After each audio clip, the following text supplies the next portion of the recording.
early variety of cabbage indoors. Why we are doing that?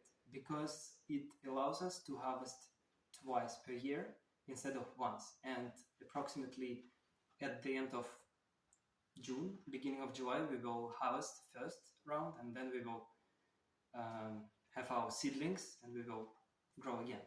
Today is the end of March, and it's approximately 1 month and 10 days before the last frost. So knowing your last frost, you can calculate when you can sow your cabbage indoors.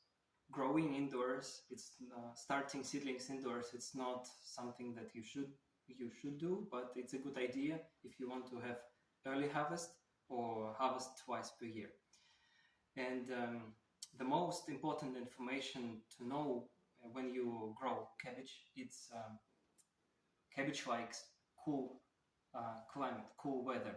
So after cabbage got sprouted indoors, we will bring it into the greenhouse. Even though it's still cold outside, that's what cabbage needs, between 7-15 degrees during the night and between 10-20 degrees during the day, and at least 6 hours of direct sun during the day.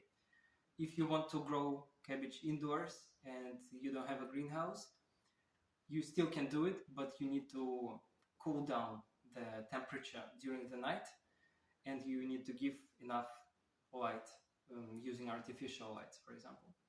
So some information to know. Germination of cabbage takes between 3 and 7 days, and from sowing until transplanting it takes approximately 20-30 days, and then from sowing until harvesting it's 3 months.